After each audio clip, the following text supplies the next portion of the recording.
नमस्कार सगळ्यांना, स्वागत आहे तुमचं माझ्या आजच्या ब्लॉगमध्ये. तर झाले का सगळ्यांचे जेवण, नाश्ता, चहा पाणी? तर माझं सगळं उरकलंय आणि आता वाजलेत 9. तर रील बनवून घेतल्या. सकाळी वेळ भेटत नाही, त्यामुळे सगळ्यांचं म्हणणं आहे की ताई कामावर रील बनवू नका.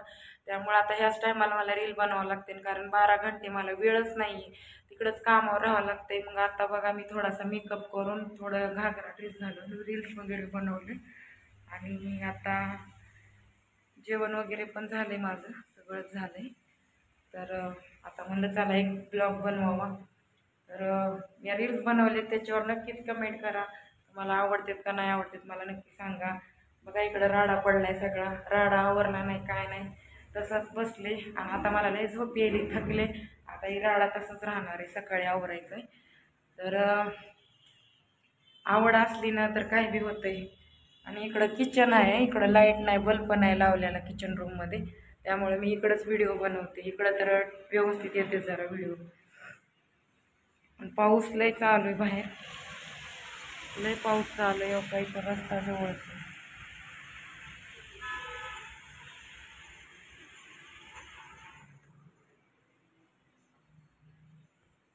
हाय मित्रांनो, नमस्कार, स्वागत आहे तुमचं माझ्या आजच्या ब्लॉगमध्ये. झाले का सगळ्यांचं नाश्ता, जेवण? तर माझं काहीच झालं नाही, तब्येत बरी नाही म्हणून आज सुट्टीवर आहे बघा. तर बघा आता राडा काढलाय, भांडे कुंडे घासायला आणि खिचडी करायचं आहे. सामान नाही, नुसतं तांदूळ आहे. तर आता हे तांदूळ टाकणार आहे ह्याच्यामध्ये आणि खिचडी करून खाणार आहे. लई भूक लागली, राशन पाणी काहीच भरलेलं नाही, कारण आता पेमेंट पाणी नुसतं माझ्याकडे पैसे येणार नाही, घराचं भाडंही भरलंय, त्यामुळं जरा लई मुश्किल चाललंय, हाल चाललेत माझे. तर असे हाल कुणाचेच होणी बरं का. आणि तब्येत बी लई खराब आहे आज, आणि या जगात कोणी कुणाचं नाही. चाललाय माझा राडा. आता 11 वाजलेत, अजून पोटाला काही खाल्लेलं नाही. आता मी तांदूळ टाकते आणि तुमच्याशी गप्पा मारते, ठीक आहे? तर मित्रांनो, आज मी घरीच आहे. बघा माझा अवतार कसा झालाय, डोकं विचारलं नाही, काय नाही काय नाही काय नाही, असंच झाले. कसं विधवा बाईसारखा अवतार दिसायला मला. तब्येत खराब झाली ना, त्यामुळं बघा ना, कामावर आले का नाही तरच माझी तब्येत खराब झाली. काय करा दुखण्या भाण्याला काही कळना झालं. मानसिक आजार झालाय मला, त्यामुळं फार त्रास होतो बरं का डोक्याला, डोळ्याला. मग सरांना म्हणलं आज सुट्टीच घेते मी, सुट्टी घेतल्याशी पर्याय नाही म्हणलं. आज चेहरा नाही कसा काळ बनलाय, काय सांगावं आता तुम्हाला. डोकं विचारायलंय, म्हणलं आज राशन भरून घ्यावं थोडं, उद्याच्याला स्वयंपाक बनवून खायला येईल. घरामध्ये काय सगळ्या नाही सामान. वास झाल्या आता डोक्यामध्ये,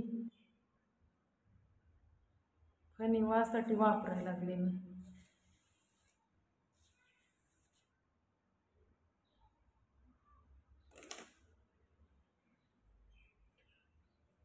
तर भावाने बहिणींनो, मला तर का नाही इथं आले तर मन लागा नाही, कर्म नाही, लेकरं नाहीत, त्यामुळं मी नाही करणार जॉब जास्त दिवस. दिपोळीपर्यंत करून जाणार आहे गावाकडं. लेकरापाशी राहिलेलं वेगळंच वाटतंय, आणि असं लेकरं सोडून लांब आले की करमतच नाही मला. लई असं वाटतंय, तिथं गेले की वाटतंय काम करावा, काहीतरी कमवावा. इकडं आलं की वाटतंय नग आपल्या लेकरापाशीच राहिलेलं बरं, जसं होईल तसं खायचं, जसं भेटेल तसं खायचं, असं वाटतंय मला. काय करू मला काहीच कळा नाही बघा. नुसता माझा जीव ग असा झुरणी लागला, मला काहीच करमाना झालं इकडं एकटीला. आता लेकरात राहिले, त्यामुळं मला आता लेकरांची सवय झाल्यासारखं झालंय, तर इकडं राहू वाटणं झालंय मला.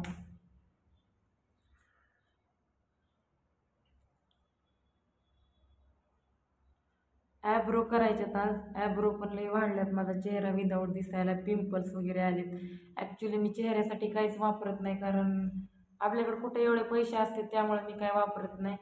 चेहऱ्यावर वांग पण यायलाय, पिंपल्स आलेत, चेहरा ब्लर झालाय, खूपच बेकार दिसायला लागले मी. पहिल्यासारखी काहीच दिसाना झाली मी. आणि माझे डोळे वगैरे खूप जळजळ पडलेत, बघा कसं दिसायला हे. असं बघू वाटायला झाले, पुढे इतका त्रास व्हायला, असं डोळे काढून फेकून देऊ वाटायला लागलेत बाजूला. जास्त बोलणं सहन व्हायना, जास्त त्रास सहन व्हायना, काही सहन व्हायना मला.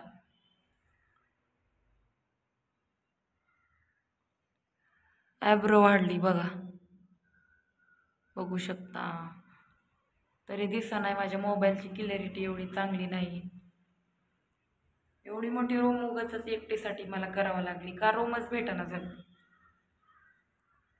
मित्रांनो आता डोकं वगैरे विचारून फ्रेश झाले, मस्त वाटायले. आईला फोनवर बोलले, म्हणलं सोयाबीन वगैरे काढू लागा येते, म्हणलं टेन्शन घेऊ नका, तर काय 10-20 हजार रुपये राहतील माझ्याकडे पण जमा, म्हणलं पेंडिंग सेविंग तर करावं लागेल ना आता पोरांच्या शिक्षणासाठी. बाहेर पडायचं म्हणजे शिक्षणासाठी.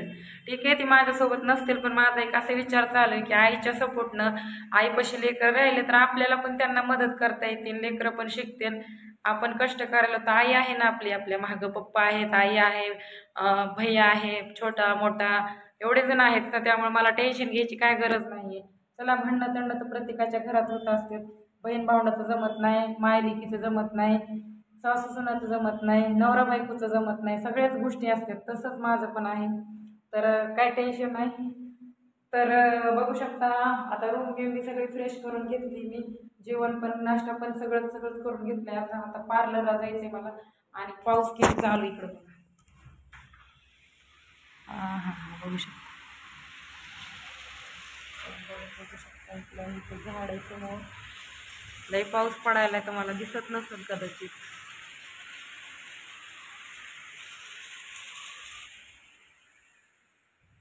तुम्हाला एक सांगायचं होतं की मला एक दादाने 3दा कमेंट केलं की मला मान लागायला, मी लय भाव खायले.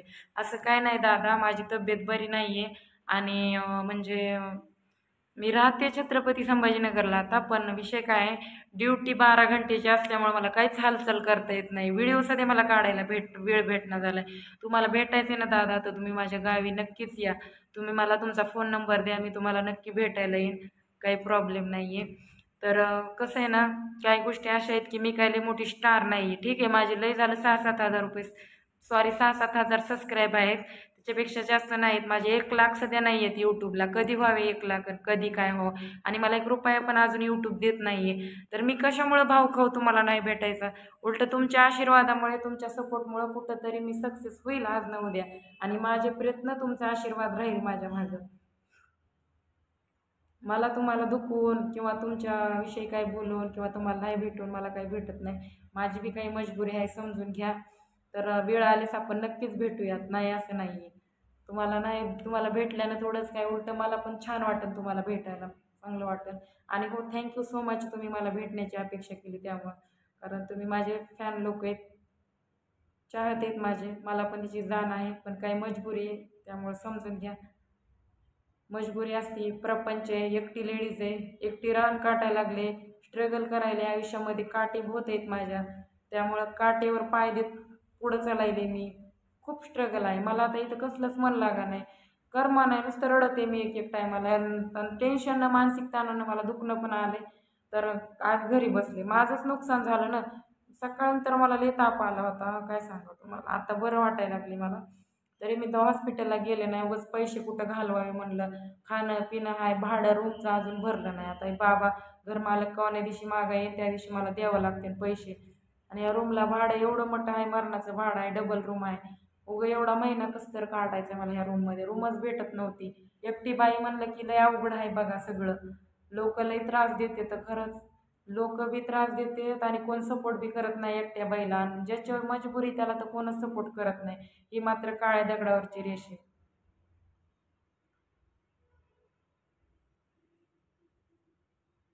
तर असं जे असेल ते असेल, मी माझ्या मुलाबाळांसाठी करायला लागले, त्यांच्यासाठी करायचं, जगायचे, त्यांच्यासाठी पुढं जायचे, हीच माझी इच्छा आहे. लेकराचं चांगलं करणं, त्यातच माझं मोठा देव पण आला असं म्हणल मी माझ्या स्वतःला.